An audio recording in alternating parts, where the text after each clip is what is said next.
Hello everyone! I hope you're doing well. Today is July 1st, which means it's time for a June reading wrap-up. June was, I think, my highest reading month this year so far, and if not, it's definitely one of them because I read 11 books this month. And out of those 11 books, 8 of them were on my physical TBR, which is always a huge accomplishment. Only 3 were read on my Kindle. The first book I read this month was Rewind It Back by Liz Tomforde. This is the 5th book in the Windy City series. If you're not familiar with that series, it's basically a sports romance series and it's interconnected, so each book follows a different couple. And this was Rio's book, which has been highly anticipated by fans of the series because Rio's kind of the playboy, funny guy. Hallie and Rio actually have a bit of a history. They were next door neighbors, childhood best friends, high school sweethearts, and then something happened, which we don't know, and so we're bouncing back and forth between them running into each other again 5 or so years later, and then back when they were reconnecting and falling in love the first time. So I felt that was really interesting. I rated it a 3 stars. The issue I had with this book is I feel like Rio was really built up to be a player in all of the other books, and then page 1 of this book, it's like, oh, he was never like that. It was all a front. I feel like they should have done a little more explaining or at least a little more unraveling of that because in the last 4 books, that has been how he's been acting. So it was a little like, okay, I guess I'll take your word for it because what else are we supposed to do? But other than that, I really love the childhood friends to lovers. I love the then and now. I really liked reading about Rio, but definitely not my favorite book in the series. The second 2 books I read were Heartless Hunter and The Rebel Witch. This is a fantasy duology. I absolutely loved this. I rated Heartless Hunter 5 stars and Rebel Witch, I think 4.5 stars. The 2 main characters in this series is Rune and Gideon. Rune is a witch. Witches are not allowed to exist, and so they are killed.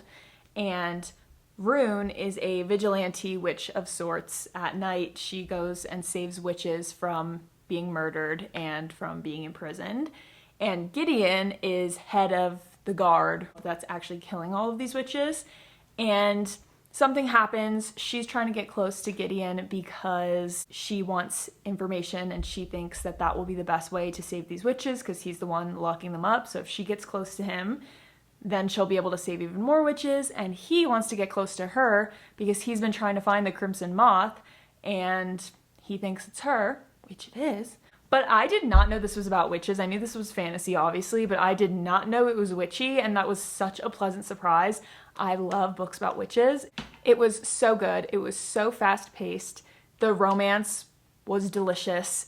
It was just so, I could not put it down. I haven't binged a series or even a book like that in so long. It was so refreshing and it was such a good feeling and it was great. Following that, not so great, I read Beta Vulgaris by Margie Sarsfield. I ended up rating this book a 1 star on Goodreads. I picked this book up when I was in Dallas and it just sounded interesting on the back. I was trying to pick up a book I never heard of, so I picked this up, and on the back, this says it follows Elise and her boyfriend Tom. They are setting off for Minnesota to work at this sugar beet harvest because she really needs the money, living out of the car. And then Elise starts noticing strange things, threatening phone calls, a mysterious rash, and an ominous voice coming from the beet pile.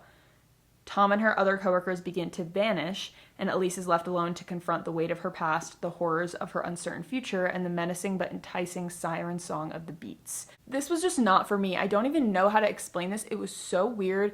I think it was described on Goodreads as a horror book, and it was just not. You're just inside the brain of this extremely mentally ill woman, which was scary. She was having hallucinations, and you couldn't really understand what was real or not. It just got really gross. There was some like body gore, which I don't love, just things like that. And all I can say, like all I kept saying about this to my friends and people I was talking to about this book is it gave me nightmares and stomach aches.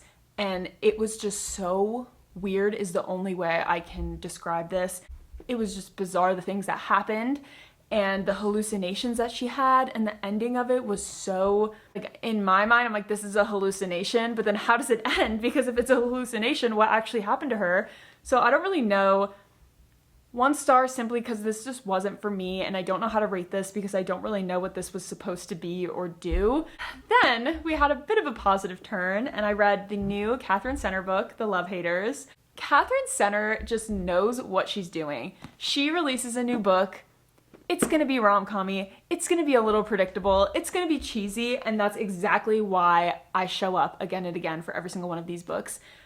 You read the back, this is what it says. Katie has to go to Florida to make this profile because she's a journalist, or no, a video producer, and so she has to go to Florida and interview this famous Coast Guard rescue swimmer in Key West. She doesn't know how to swim, but she lies and pretends she knows how to swim to go to Florida. So right off the bat, I read that, I'm like, I can picture one of the scenes that's going to happen in this book, and I can predict it, because what do you mean he's an expert swimmer and she can't swim but's pretending she can? Yes, he gives her swimming lessons. I think I rated this a 4.75. Some parts of her seemed a little bit two-dimensional. It was like, this is Katie, she can't swim and doesn't like the way she looks. And that's kind of like, sometimes it felt like that. So I wish she had a little more dimension. I feel like the male main character, Tom, he was very three-dimensional, and I loved all the different aspects of his character that we got, and we got his full backstory with his troubled relationship with his brother and everything like that. And we got a lot from him, and I feel we didn't get that quite as much from her. So that's why this wasn't a 5 stars, because I wasn't able to fully connect with her. This was a great 360 from that last book I read. And then we had our second 5-star of the month. I did tell you it was an amazing reading month. Throne of Secrets by Carrie Maniscalco.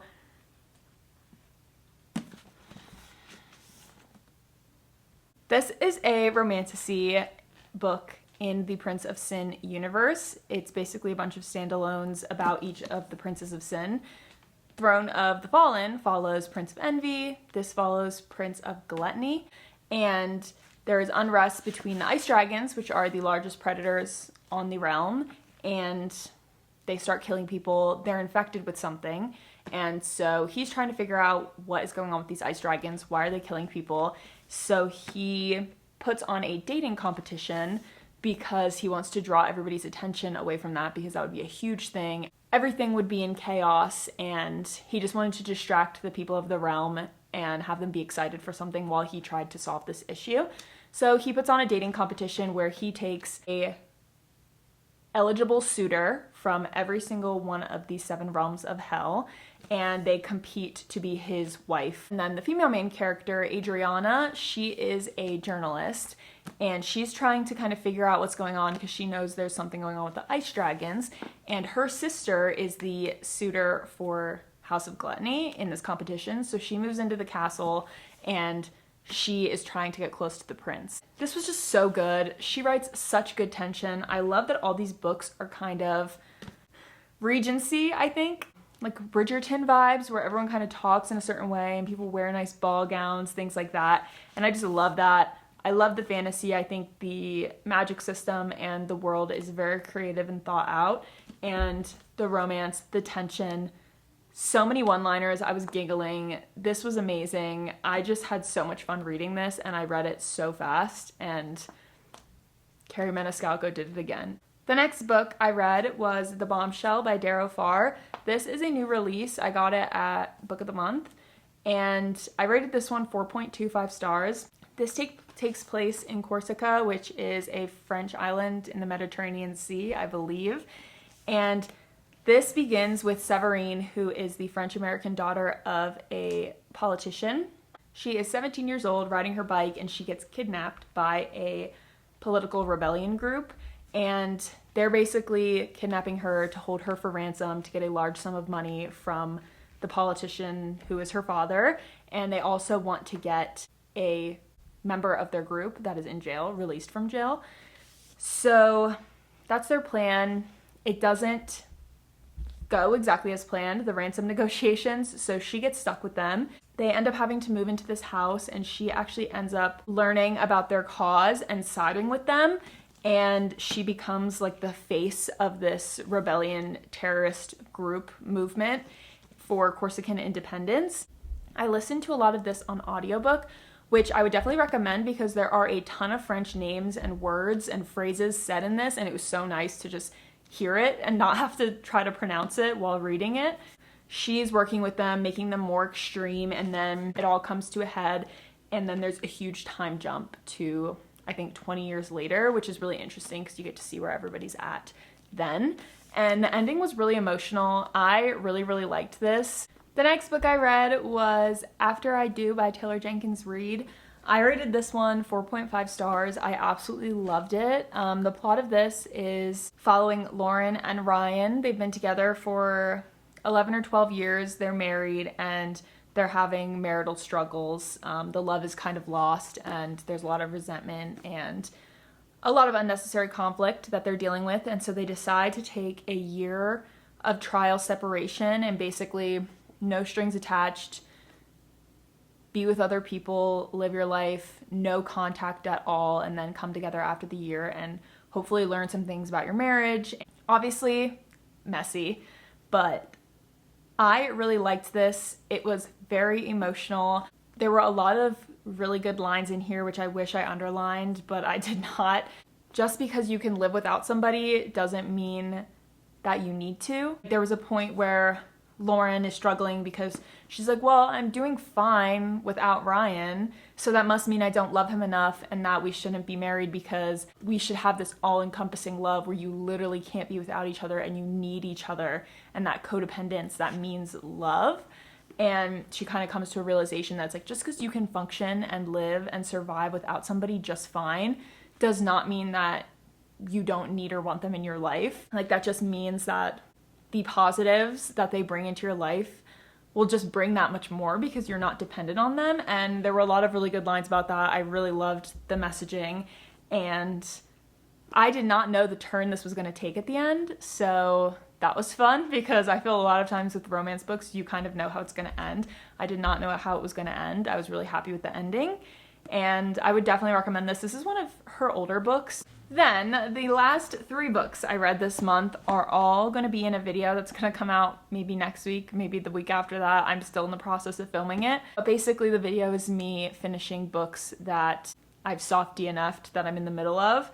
And the whole point of the video is for me to either DNF them forever or actually finish them, because a lot of these are soft DNFs that I just wanted to come back to later and I haven't. The first book I finished for that video was The Bean Trees by Barbara Kingsolver. I really, really enjoyed this book. I listened to this via audiobook. This follows Taylor Greer, who is running away from Kentucky after she graduates high school and trying to start her own life, and she ends up in Tucson, Arizona at an auto repair shop that is also a sanctuary for Central American refugees, and she inherits a 3-year-old Central American girl named Turtle, and this is a really beautiful story of an 18-year-old learning how to be a mother and the community you can find in unexpected places and the neighbors and the friends and the family that she creates along the way. I think I rated it 3 stars because I really loved it, but I did put it down and forget about it for a couple months, so I'm like, I feel like I can't rate it higher than that, just because I did forget about it, and then I did not go back and reread it. I just finished where I stopped, so I'm giving it 3 stars, but I did really like it, and it was very emotional. The next book I finished was When the Moon Hatched by Sarah A. Parker. I go into a lot more detail on my opinions on this in the video that's going to be coming out. This book is like 700 pages. I gave it a 2.5 stars. I just think this wasn't for me. I think there wasn't a well enough established plot line and driving conflict throughout the story. So a lot of the time it just felt like we were going places and doing things for no reason. And I do understand this is the first book in a series, so there was a lot of world building which was to be expected. That's why I wanted to stick it through and see how I felt. I don't think I'm going to be continuing the series, but I will say once the romance kicked in, like at the back 25% of the book, I really liked it. I think the romance really shined in this book. I didn't like the fantasy. I just didn't love the way it was written and kind of the setup of this book, but I really enjoyed the romance.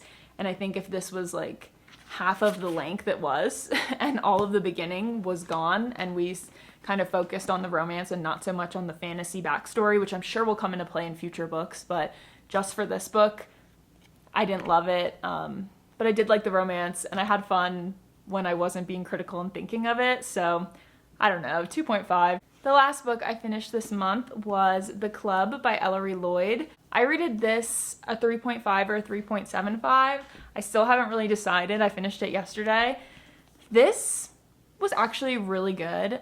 I really enjoyed the premise. Again, I will go more into this in my video, but this basically follows the club, which is a super elusive, private resort basically for really famous people. No phones allowed, high security. It's supposed to be a place where they can go and not worry about paparazzi. And it starts with a news article talking about this tragedy that happened, and then you go back in time to the start of the opening weekend, and you're kind of getting glimpses from the news article going back and forth, and I really liked that. I wouldn't necessarily call this a thriller, but it was definitely a good mystery, and it had some thrilling elements, but I wasn't super like on the edge of my seat.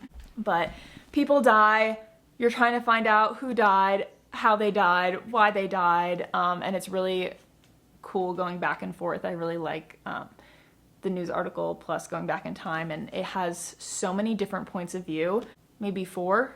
And that was really interesting too, because you see once people start dying, it's like, oh, everybody has a motive. It was kind of like watching a reality TV show. Like this would be a really good movie, I think. That was all 11 books I read this month. This was a crazy reading month for me. I found 2 5-star reads and multiple 4+ star reads, which is crazy. I'm so happy. It's so fun to just love reading and have a bunch of good books again, because it can be really discouraging when you're reading a lot of books in a row that you're not liking, or that can hold your interest. So yeah, I'm very happy. I hope everybody else had just as great of a reading month, and stay tuned for my video that's gonna come up sometime of me reading those books and a couple more that are gonna be in my July wrap up. But yeah, have a great rest of your week.